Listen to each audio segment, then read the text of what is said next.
Welcome, ladies and gentlemen. Rodeo Time, the podcast, sometimes referred to as Rodeo's finest and guest. Today, we've got Rodeo's finest, Mr. Dale Brisby. We've got no guest. That's right, it's just you and I, via Snapchat, that is. So I took some questions on Snapchat, which we're going to go through. Also, we're going to discuss this Band-Aid, why it's there, why I'm wearing it, and how it happened. Next, we're going to talk about something a little more serious, and that is social media. Why I deleted some posts. Dale, are you embarrassed? Dale, are you in trouble? Well, we're going to find out. I've got answers to those ridiculous questions, and we're going to get to that. We're also going to talk about what's new in the warehouse. Yeah, that's right, rodeotime.com.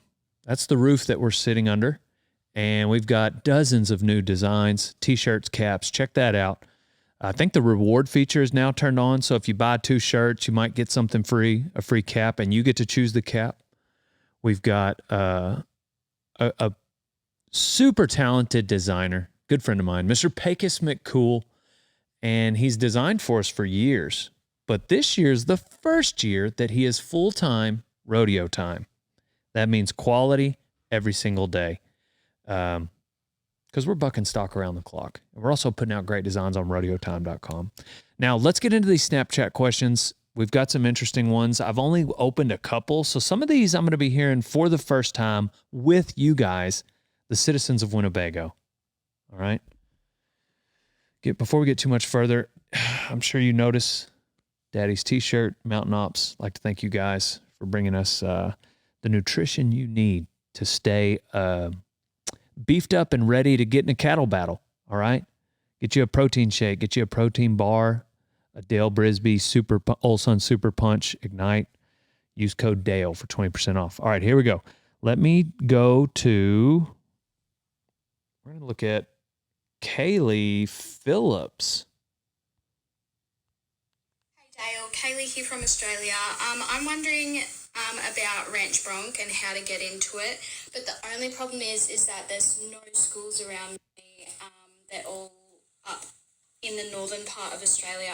I'm down in the southern part of Australia. I was just wondering, would it be bad to just buy the gear, do a bit of drills on my own horse, and then just go straight in a competition? Because those are the only things that are around in my state, just entering rodeos. Just no schools around. I was just wondering if you could help me. Thank you. Now, first off, I'm trying to decipher. I don't know what language this is. I think I understand it. But Kaylee Phillips, she's from Australia. Cute girl, too. And so I do get a little nervous. You know, girls competing in rough stock events, that it can be tricky because they're so pretty and nobody likes to see a girl get hurt. Are you guys with me? But there are some girls that can outride me. So when it comes to ranch broncs, bull riding, I'm the world's greatest. But ranch broncs, saddle bronc, bareback. Now, Kaylee seems passionate. She seems like she's not going to give up. She's not going to quit. I try to talk everybody out of ranch broncs, guys or girls, because it's like a street fight, all right? There are no fundamentals to it. It seems like to me. I mean, lift and stay back, but really you're getting in a street fight. So, Kaylee, you're over in Australia. I don't know if y'all's saddles, y'all don't rope. So I would really want to get a saddle that had a saddle horn if I were you. But I don't know about, I don't know about schools. I've not even heard of a ranch bronc clinic being put on. However, it should be easy to practice. I mean, if you got a rodeo arena, any bronc can be a ranch bronc technically. So, and last but not least, you said, I don't know if you said your iron horse or my own horse. She said, do I need to practice on an iron horse or my own horse? Lost in translation there. So I'm going to say it is okay to practice on your own horse. I don't know what it'd be like to practice on an iron horse. Let's go to the next question. Kenny Caraway. Hey, Dale. Long-time caller, first-time listener. You said you're offering tax advice. How do I not... Hey, Dale. Long-time caller, pay any more taxes to the government. Not a dollar. But don't go to jail. Help me out, buddy.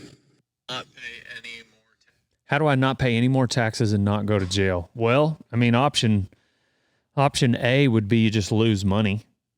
You could become a rancher.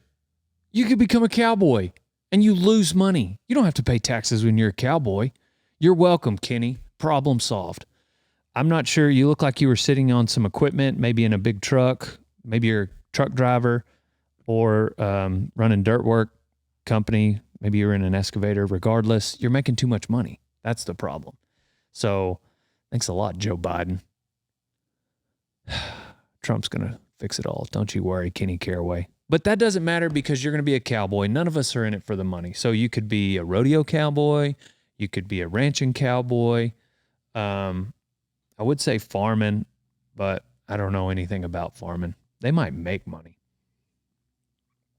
Here we go. Next up, those are two good questions. Chloe, let's see what. Become an intern, and also how old do you have to be? How do you become an intern and how old do you have to be? You got to be 21 to be an intern with Rodeo Time. I need you guys to text me or Snapchat me. You can Snapchat me, but pretty much what would make you a good, why should I hire you? What makes you a good intern? But right now we don't need any, so I'm not going to say it falls on deaf ears, but you got to be 21. That's the start. What's up, Dale? I hope you are having a good time at whatever time of the day you guys are having a good time. That's right now, Isaac. Thank you, my man. This is a question for the podcast, and I'm just wondering, Dale, what do you think about or do as you're going through your life to stay positive? Recently, I've been just trying to be more grateful, and I'd be more grateful about the stars or my legs or my limbs or whatever I got, and realize that everything's great, and in comparison to most people, I got nothing to complain about. I got so many opportunities that so many people don't have. I'm very grateful. And I think that's what, every day that I have more gratitude, I have a good day. And every day that I don't, I complain and I have a bad day. So yeah, that's just kind of what I'm thinking. I'm wondering kind of how you think or what kind of mindset you have to stay positive. Sweet, thank you. Awesome, Isaac. Well, we are having a good time right now. You asked what time of day it was. Isaac, it sounds like you've got a pretty good idea on how you have a positive day. I did read, let me swap over. I read this morning, it was in Proverbs. It was in Proverbs 16, and it said, commit your work to the Lord and your plans will be established. So all the ways of a man are pure in his own eyes, but the Lord weighs the spirit. Commit your work to the Lord and your plans will be established. That's what I was going to say. So you commit your work to the Lord and he's going to see that your plans are established. So if you're committed to the Lord, then your plans are going to line up with his will. I'm going to crack me a ranch fuel plug. Regardless, I think that you being grateful is a good way. It sounds like you have excellent perspective. You're talking about being grateful for the things you have in contrast to what other people may not have. And how dare you have a bad day when you've got so many blessings and there's people in other countries that are worried about their next meal. And that's a great thing. That's a beautiful thing. So Isaac, I applaud you. It sounds like you're on the straight and narrow. For me, I've got to commit my work to the Lord every single day. If I don't do that, I don't have a good day. That's me. But I appreciate it. Sounds like you're teaching me, old son. We're going to go back to Snapchat. Crack my ranch fuel. I didn't even drink it, Harrison. All right. What's up, DB? My question is, will I lose my job if I beat up Cam for him telling me that my mom's hot? Because he's got it coming. What's up, DB? Uh-oh. My question is, will I lose? All right, so we've got a little bit of an issue here. Maybe a conflict of interest. I don't know, but this is Jackson. He works for us. He's talking about Cameron Grigg, the dancing TikToker that also works for us. Will he lose his job if he beats up Cam for saying that Jackson's mom is hot? Here's the thing. I'm not going to say Jackson's mom is ugly. So it's not like Cam is lying. He might just be saying an honest thing. And as your mom's favorite bull rider, it depends. Are you just going to submit him like a jiu-jitsu chokehold, or are you going to like throw punches? If you throw punches, you can't stay. But if you just like are able to tap him in a controlled environment, I think it's all right. Let's set it up. We're going to set up a jiu-jitsu match between Jackson and Cam. We've talked about it before. I think it's time. We'll make it happen. Dale Brisby, my wife died, and how do I deal with that? Oh my gosh. Keeps touching me. Oh, wait. What was the second one? Dale Brisby, my wife died, and how do I deal with that? Kevin keeps touching me inappropriately at work, and we don't have an HR program. I don't really know what I'm supposed to do, but I'm very uncomfortable. All right, so we've got two questions here. His wife died. He doesn't know what to do with it. It's been months, Cam. Can we let it go? Kevin's touching you. See, I feel like Kevin has way more complaints that everyone else is touching him. Everybody here is fascinated with Kevin, except for Donnie. Donnie's off of the recent Kevin train. He feels like he's getting too much hype, getting gaslighted a little too much. Is that what you would say, Donnie? Yeah, for sure. Like, I had to save Kevin because we were going to get rid of him. Now, like, everybody just like, So you're the reason Kevin's still here, but now you're kind of regretting it? I don't regret it. Like, he's still all right, but You just don't think once he's... something becomes too popular, I'm Yeah. an outsider. I understand. I like to dislike stuff that everybody likes. All right, Cam, if Kevin's really touching you, just send me another Snapchat and point to where, and then I'll deal with it. Got another one, Dale here. We're going to see what Dale has to say. What's up, Dale? Dale from Massachusetts here. I just wanted to know, what other ranches do you know of would be great to work for? Maybe some you've worked at yourself or know that are good to work for? Because, I want to be a cowboy someday. And if I don't make it to my dream ranch, which is down there in Winnebago, Texas with you, the Wheat Beaches of Winnebago, Radiator Ranch, what other ranches, like, I'm sure you'd say Bucktown's one of them, the JB, but No, can't handle I'm that. curious, you know what I mean? Because I want to explore my options, widen my horizons, Anyway, I love the podcast, brother. Thank you for everything you do. Love the videos, man. This come from your sister's favorite cowboy, Dale from Massachusetts, baby. All right, Dale. First off, great name. I'm going to go with the big Dale, yeah. I don't know if you're ready for Bucktown. It takes... Right now, they've got Jenny from the block, a.k.a. Gennaro, and he's a workhorse. So it's going to be hard to beat out Gennaro for a job at Bucktown. I do know of a horse trainer nearby. So he asked me, he's like, hey, man, send me some interns. I need some interns. And I said, let me do some thinking. So if you're trying to work for a horse trainer, probably pay would depend on experience, but I can't throw a name out there right now. I don't know if he wants me to go public with. I think he wants me to just send him somebody. There's always, if you're willing to work for free, there's always people out there willing to accept free help. But the problem is, if you know nothing and then expect to get paid, that's where there's kind of a, which I understand, you got bills to pay, but on the other hand, they also have work to get done. And if you're not good enough to get that work done, then they shouldn't have to pay you. Regardless, hit me up if you got some experience training horses. And use code Dale for 15% off on ranchfuel.com. Total Feeds is what keeps the herd powered here at Radiator Ranch.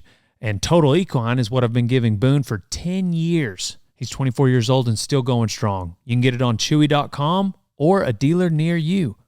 RodeoTime.com is the only website that should exist because it's the greatest apparel line that has ever existed. So go there now to get a t-shirt, a hoodie, a cap, a vest, whatever it is you need. Go to RodeoTime.com, old son. We're going to go to another question from the audience. All right, Dale, I know I'm late to the party, but I have a couple questions. Let's hear it, Cody. I want to be a real cowboy, and I would love for some advice on how to... You're off to a good start. You're reaching out to the world's greatest cowboy, Cody. So, step one accomplished. Oh, dang it. Start being that real cowboy. And number two, how do I get to be as cool as you? And number three, is Donnie's mom really that ugly? Donnie's mom is not ugly. That's my ex-girlfriend you're talking about, Cody. No, she's just a little short is all. What was the question before that? How does he get to be as cool as me? Start with Dale wear. Got to go to rodeotime.com. Wear some Rodeo Time apparel.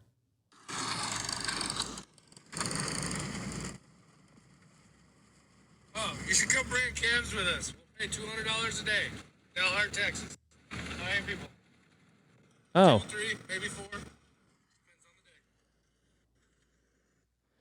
Somebody just offering me a job. I get that a lot. All right. Bottom line, you can't afford me. When Dale Brisby walks into a Brandon pen, it's like you just hired 5 guys. Okay? That's how good I am. I can rope, drag, flank, brand, cut. I don't run a vaccine gun. I'm not a vaccine queen, but I can do all those things by myself. So when I'm there, don't hire 4 additional people because I'm like 5 guys. Okay? Not the burger joint.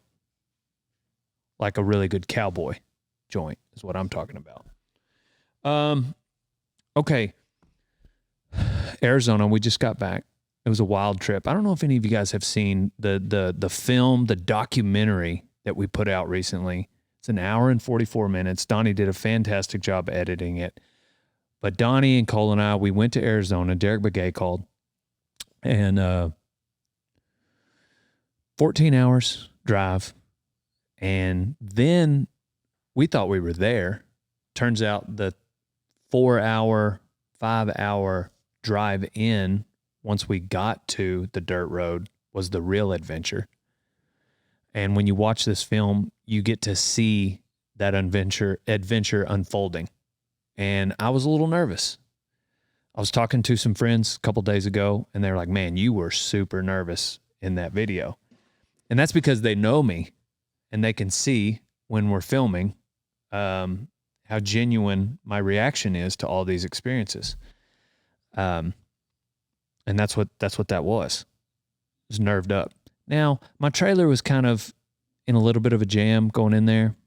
So just to let you know, it's a single axle. And it wasn't my normal easily because mine was in the shop.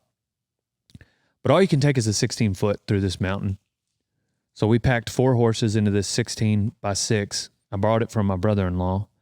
He had been driving that trailer on a normal truck bed, so it wasn't a flatbed.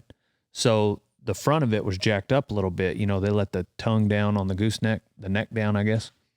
And so when I hooked up to my flatbed, it had the front end way up in the air, and the back end was a little lower than normal. But it's a single axle, so I knew it wouldn't matter on the highway. Typically, if you're 2 axles, it'd pick that front axle up off the highway. So regardless, I'm like, all right, I'll fix it down the road. So we get there, and we're going on these switchbacks, and you can imagine going up a hill and then the road sharply turn 180 degrees. But you're either going uphill or downhill on that turn. And so the back end drags. Well, it drags it towards the cliff. And that's what made it so sketchy. So we were able to fix that once we got to camp. And this drive out was far less sketchy. Regardless, that could have been a whole vlog in and of itself, was the drive in and out of there. Everybody was like, that was crazy. Well, Derek had some stock racks and super tall, top heavy, much more sketchy than my 16-foot trailer. And the whole film is pretty exciting. The drive-in, yes, but then catching them. So the cows, the small cows, the yearlings, it is what it is. You're catching, I mean, everybody. If you cowboy enough, you run into opportunities where you got to catch, you know, a 6-weight yearling that got out, you know, an 800, 900-pound cow that got out. But what was super nerve-wracking and impressive about all these guys in Arizona is that they would blow to these 1,400-pound, 1,500-pound bulls with 2.5-foot horns on either side that had not been tipped. So sharp horns, bulls are on the hook, coming to a horse, and these guys are barreling in there, catching them, yoinking them around a tree, jumping off, tying them down as if they're a baby calf, get back on their horse, walk away as if nothing had even happened. It was crazy to think about, actually, and watching these guys work was very impressive. I finally got an opportunity to catch what I think is maybe the biggest bull of the week. Out of all 60 head that we caught that week, it's the last day, and I'm tracking behind this huge red Hereford. And his head was going in the brush a little bit. I was a little nervous about my loop getting caught on some limbs. So I decided to throw a heel loop at this and caught him by 2 feet. Prettiest heel loop I've ever thrown, to be honest. Nobody saw it. The GoPro wasn't running. Whatever. Cole shows up, gets a loop around his neck. Donnie shows up, ties him down for me. And man, it was about 3 minutes after we all calmed down that I realized that the largest bull of the week was actually a steer. Dadgummit. And that's why he hadn't turned around to hook me. He was a little mean once you got up close to him, but nothing like some of these bulls. But it was still fun for me, nonetheless. It was kind of a Dale Brisby moment. I also had an opportunity. If you watch the film, I got to dog a couple. That was exciting. The first day, whenever we first unloaded, we're driving to camp, and it took us all day to get to camp because on our way in, we would see cows. They would stop, jump their horses out, chase them. So it was maybe 7:30 in the evening before we actually parked at camp. And we set out that morning at 8 o'clock. Typically a 3-hour drive. It almost lasted 10 and a half, 11 hours because we stopped so much. So anyhow, the first day we stop and we're chasing a yearling, and this yearling falls right in front of me. And it crossed my mind. I was like, man, I could probably just jump on you right now. But I didn't. I waited for him to get up. And then I just didn't have a chance to throw my loop, probably because I hesitated. Maybe there's a good excuse. A branch was in the way, but I probably hesitated. And so when that same situation arose the next day, I throw a loop, I miss a cow, and then she falls in front of me. I'm not going to let that pass again. I'm gonna dog her. I'm gonna jump on her. And another Dale Brisby thing to do, you know. I'm just glad she wasn't near as mean as some of those bulls. So I got to do that on a couple cows that were, just mid-size, and they were in the wrong place at the wrong time. Dale Brisby fell on top of them. The second one, I wasn't quite as fortunate. I'll say fortunate because I don't like the word luck when it comes to catching her, because on my way to this cow, I did hit and run through a ton of cactus. And I'm still picking cactus out now, 5 weeks later. My elbow, my forearm, where some of that cholla, I believe is how they pronounce it, did indeed just went all the way through my leggings. That's some serious cactus. I busted through some cactus now. It's all in my forearm. I can feel it. The worst part was that when I kind of picked my leg up, and so a huge piece of cholla went under in between my leg and the saddle. And so then as I'm riding, my leg is just pounding harder and harder on that chunk of cholla. It's in my ass. But we made it out of there. I'm trying to remember. I either caught 6 and we had to let one go, or I caught 5 and we had to let one go. But I think technically 4 of mine, we'll go with I caught 5, we let one go. 4 of mine made it on the trailer. 2 cows, a yearling, and that big bull. And then the 5th one was a small yearling that Derek said, she's too small, we're going to let her go. Experience of a lifetime. These guys were a different breed. They had definitely been raised different. Their horses were different, were accustomed to a different climate, different ground, elevations. There were a lot of nuanced things that I observed that I had just not seen a lot of here in Texas. I'm sure there's some people that do that. There's very similar country out in West Texas. Same cactus, a little bit of not quite as much mountainous terrain as what Arizona had, but some. So there's some similarities, and there's some guys in Texas that would fit right in there. Don't get me wrong. But for the most part, where I'm at in this vicinity, we don't have to do, a half hitch and a bowline on a bull's head, tie him to a tree for 2 days before we're able to get him back to a trailer and a sale barn. Typically you can drive to him where we're at, within reason. Regardless, I would say one thing that people have asked me as I've gotten back, and the guys asked me why I was out there, is a comparison. When I was out there, guys were saying, hey, how would these guys from Texas compare to, how would they handle this? And I think guys in Texas were wondering, how would those Arizona Cowboys be able to handle what we do in Texas? And this is just my honest feedback to both of those questions. When I was in Arizona and guys asked me that, how would, your ranching cowboy from Texas do out here? I think they would do good. I think top hands are top hands. There are nuanced differences. So if the 2 or 3 guys in my head that are top hands in Texas went with me to Arizona, would they have questions on how exactly Derek and his team tie a bull to a tree? Absolutely.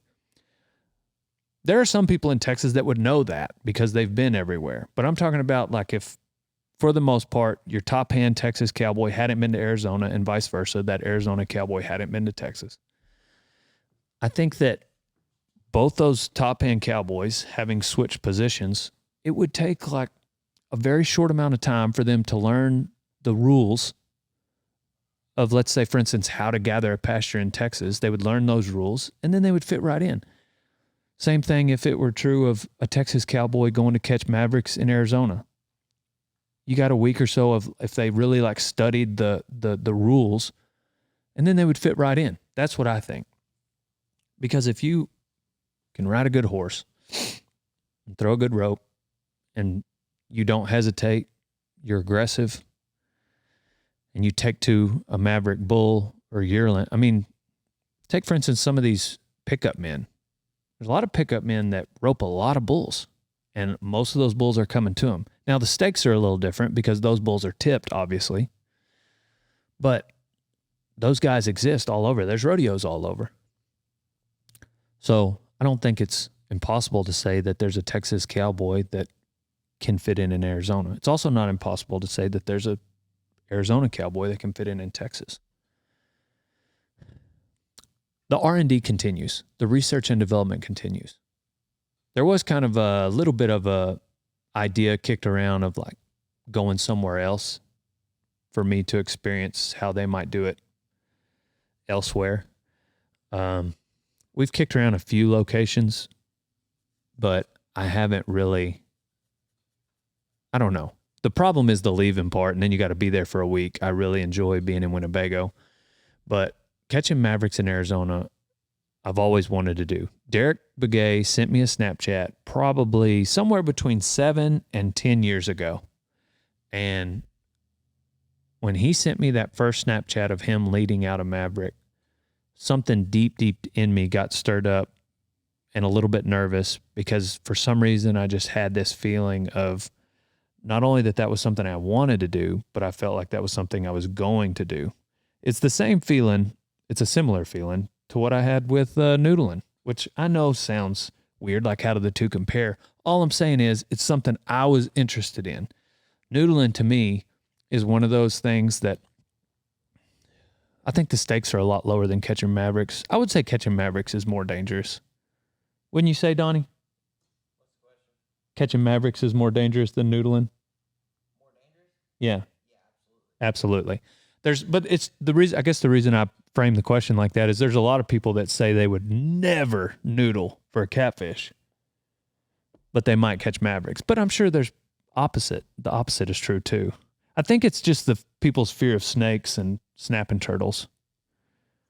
But we go in a pretty controlled environment. I mean, Jeff Barron, Hannah Barron, they guide us. They're boxes. They kind of know the terrain. So, but yeah, I agree with you, Donnie. No comparison on the danger level. I guess I'm just kind of referring to those kind of people, like, because they're cowboy types. They're like, yeah, I would never stick my hand. Water's dangerous. Yeah, that's a good. Yeah, if you're like diving down underneath a tank dam to catch a big, and you're like under 12 feet of water, that can be pretty dangerous. Mavericks. Regardless, back to my point, and even bringing up noodling.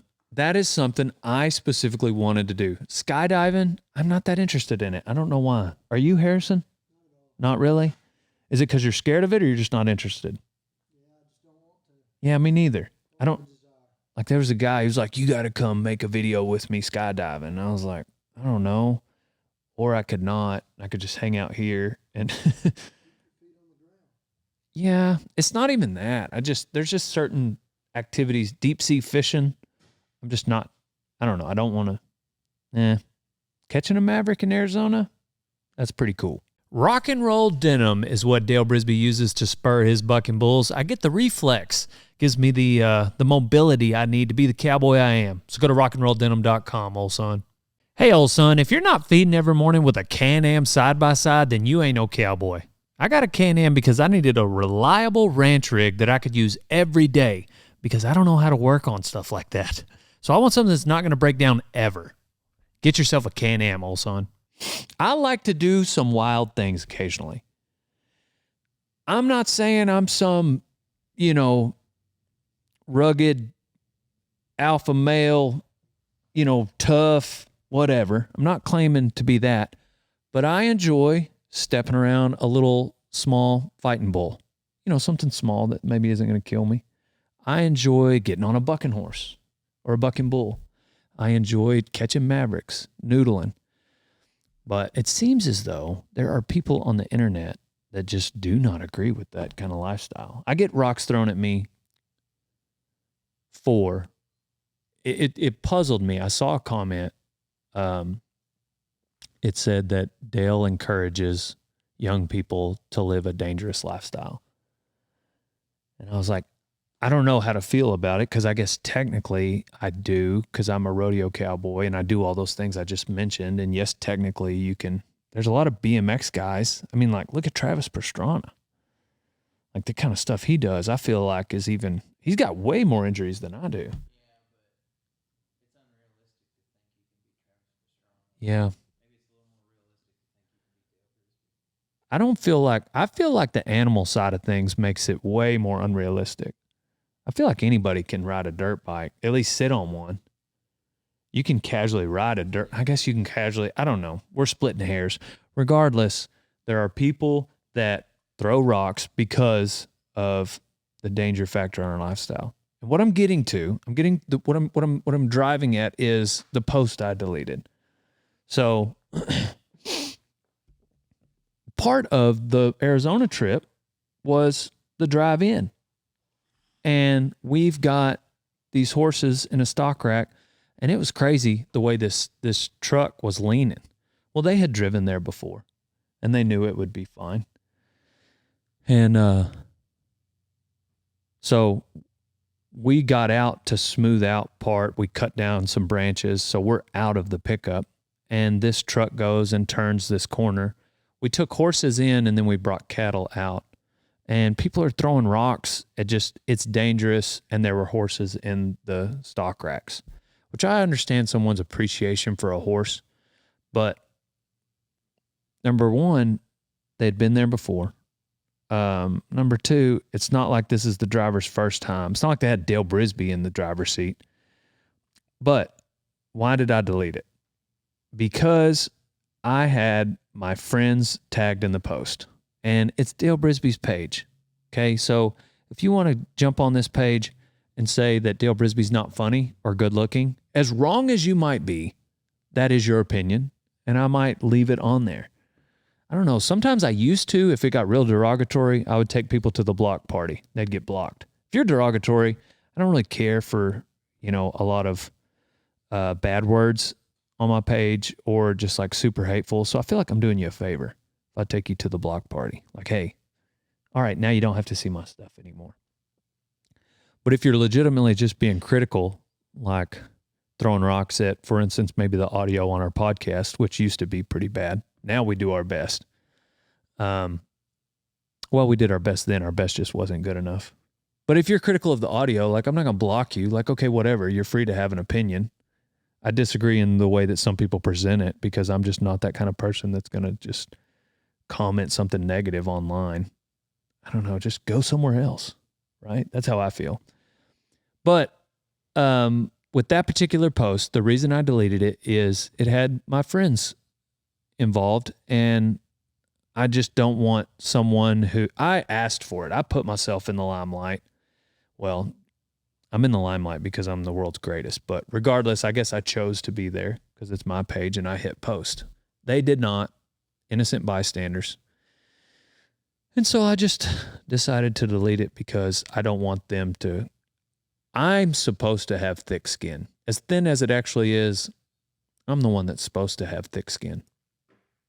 But these guys, they don't want the limelight. And same thing with podcast guests. I've had some podcast guests come on and people throw rocks at them. I'm probably going to block you. If you talk crap about a podcast guest, in case you're out there listening, you're going to get blocked. Because getting a guest is the toughest part of the podcast. Having the conversation is easy. Editing it is difficult. The cameras are expensive. The travel there is expensive, or them here. I put them up in the Airbnb. Getting to this point, but usually I've got to get them to where they want to do the podcast. For instance, George Strait. Asked him if he wanted to be on podcast. He said no. But I get it. Why would he go on the podcast? He doesn't have anything to gain. He's kind of already done. He's accomplished everything. But as I think about it, like, if there are any haters that just have a different opinion, and then keyboard Karens get on there and start, why would he volunteer for that type of feedback? Regardless, my point is I got to go through all the rigmarole of getting Terry Bradshaw here. If you're going to talk crap about him, then go do it somewhere else on your own page, because you're not going to do it on mine. But on this solo podcast, if you've got an opinion, I don't mind hearing it. I'm probably not going to take it into consideration if it's full of nonsense, but I don't mind you sharing it. Does that seem reasonable to you, Harrison? It does. Anyways, or interns. I hate it when people dog my interns. Same thing. We're all just most of them are just trying to rodeo, or maybe they're just here for a job or whatever. We get to have a lot of fun, but the last thing, I think, it's one thing if they ask for your advice, but it's just not my style to really go on and comment against something. Anyhow, let's go to another question. It looks like Jackson is back. Hey, DB, I got another question. So what brand or type of back cinch and front cinch latigos? That's pretty simple. I thought that I was waiting for the rest of it. What brand? So I usually just go to Teskey's. I like mohair. They say usually a natural product on a rather than something synthetic on horses, and is what a lot of people lean towards. I like a mohair. I like for the middle of the cinch to be, in bronc riding and PRCA rules, if you have a cinch, the middle of it has to be 8 inches because it kind of spreads out that pressure on their sternum. And I like latigos on either side. I like sewn latigos. We sell some on rodeotime.com. I'm not sure if we're in stock right now. Rex Bugby made me some of those. He was the pickup man for Frontier, and I loved them. And now they're everywhere. So a lot of people have sewn latigos, but I like a latigo on each side of the saddle. As a kid growing up, I'd have like just a billet on the off side, but I like a latigo on either side. That way you can make it symmetrical, how tight and how close your cinch is to the D's, which will put that 8-inch girt in the middle of his sternum. I get a back cinch from Craig Lewis, sweetheart of an old man that I see that does leather work, and he's usually at Western Heritage as well as the WRCA finals in Amarillo. He does a lot of good leather work. But yeah, and then back billets for the back cinch. I like to use G-Bar G billets. He's got like 13 hole options, and they're all sewn all the way down. That's just the bronc rider in me that appreciates a good back billet. And I like to have options, again, even them up. And then the back billet, I don't like to change a back cinch out for a different horse. So if you have more options, if you swap your saddle from a big horse to a little horse, you got more options as far as a back cinch. And breast collar, a lot of us are using tripping collars around here. I used to use a pulling collar, but it would kind of choke a horse if he tried to eat or drink. If you try to drink at a tank like a creek or something and you're kind of downhill and he goes to put his head down, you got a pulling collar, you have to loosen it up. But a tripping collar, it'll kind of lower with his front end. I kind of went on a rant there. I don't think he was expecting that type of answer. Let's go down the line. Let's see what Thomas has. Where the hell do you get your sunglasses, old son? Because those are pretty sweet. Where the hell do you get your sunglasses? Tomas. These that I'm wearing are Becks. They're the Jaybirds. I like them. They fit my face. I've also had Roca. That's probably the aviators from Roca that have the mirrored lenses. That's probably my favorite set of sunglasses. Usually they're gas station, but Becks makes a lot of good ones. You can find them at a Cavender's or a Boot Barn or something. What do you say, Blake? What's up, Dale? My question is... That was a much deeper voice than I expected out of Blake. He looks like he's 14. Hey, Dale. And he's got on a WRC cap, Winnebago Rodeo Company, so I already like him. What keeps you motivated on the day-to-day to wake up at the crack of dawn, to hit the gym every day, and just get that super puncher status around you always? What keeps you motivated to work really hard? Blake, I like you, Blake. And it's not just because he's wearing a cap right off of rodeotime.com. I first started riding bulls. I was 9 years old, and I was the best from the beginning, which gets a little monotonous. But it's all these other things about being a cowboy that have been a challenge. And so you kind of got to stay in shape. Rodeo is, I would argue, the most physically demanding sport that exists. I mean, look at the bareback riding. You can't be a fat, lazy piece of crap and be a good bareback rider or bronc rider or bullfighter or saddle bronc rider or pickup man.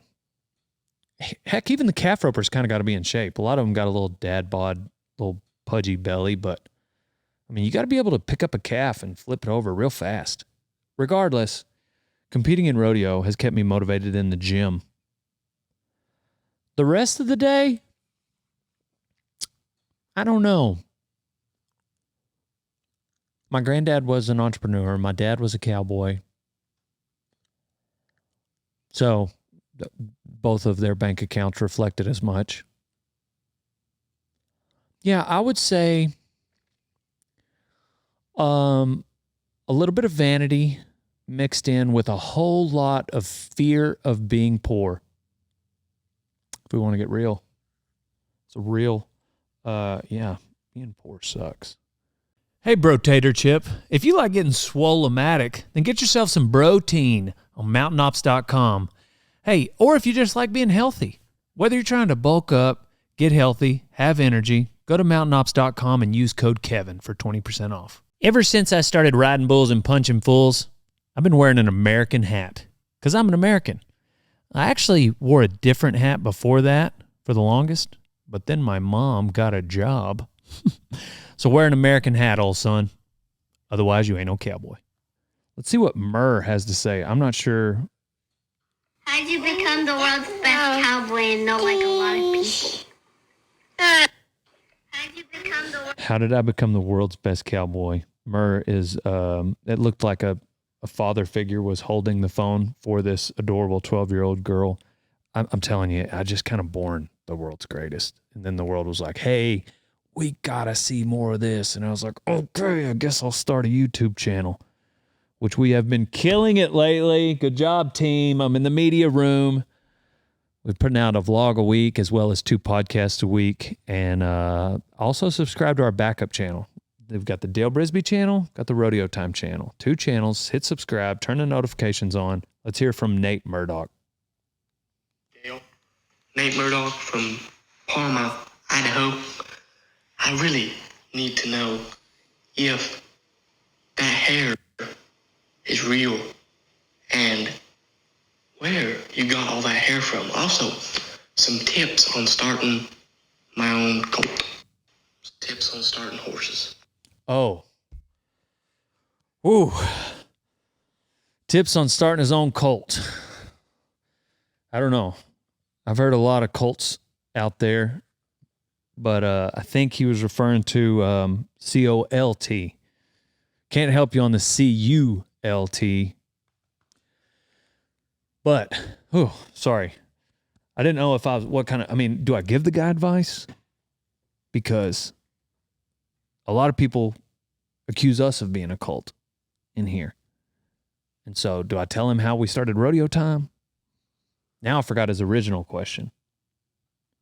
What did he say first? Where'd I get my hair? So this is my real hair.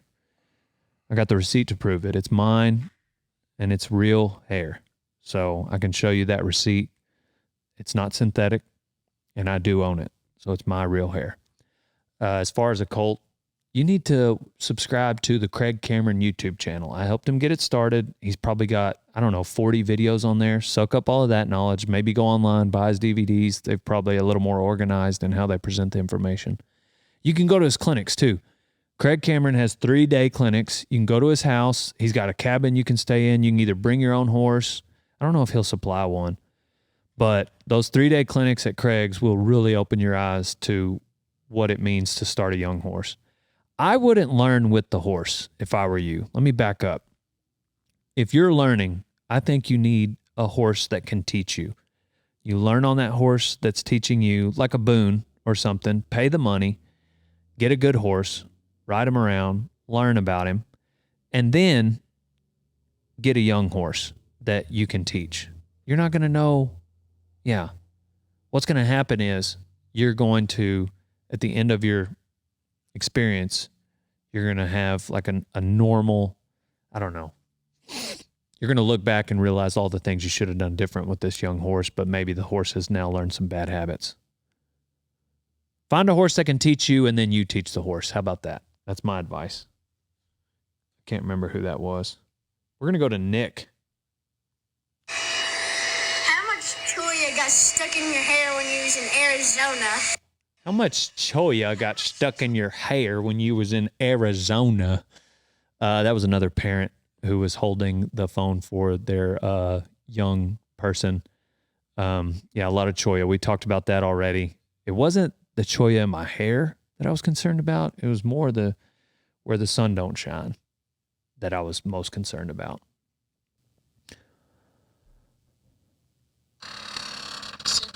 The problem is nobody has questions for a fake cowboy.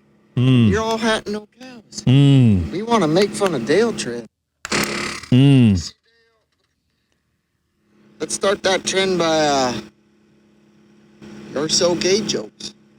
You're Dale so Brisby, gay you're jokes. so gay. You trained for months. Let's start that trend by to enter a cockfight just to show up to the competition with no damn rooster. To enter. Yeah, we've all heard that joke.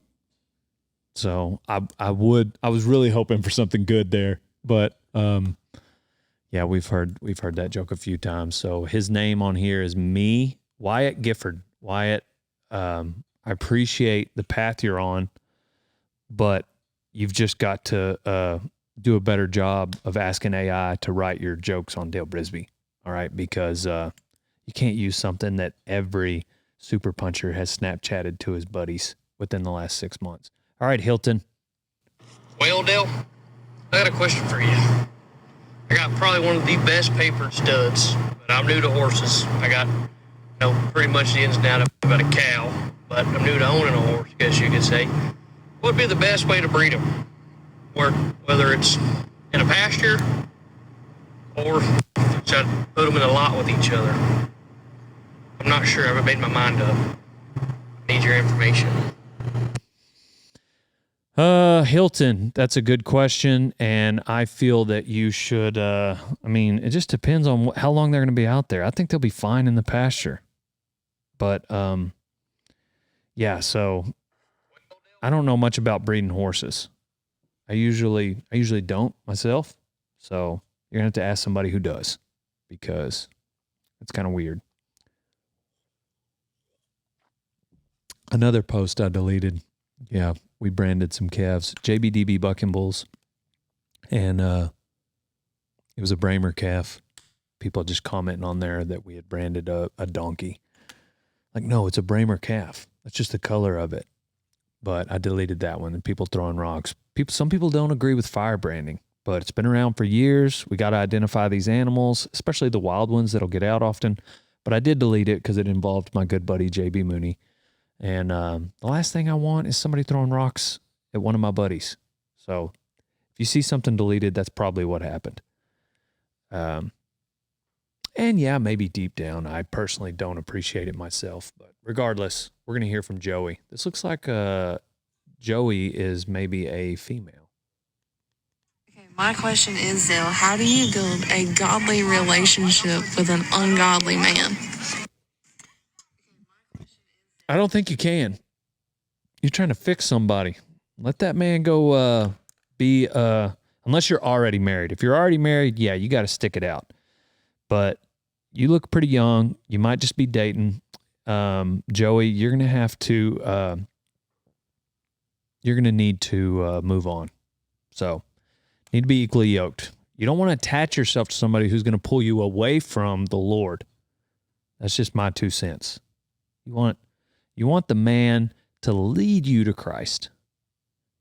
Okay? You follow him as he follows Christ. That's the way that should work. If you are the only one following Christ, you're asking for a whole lot of headaches.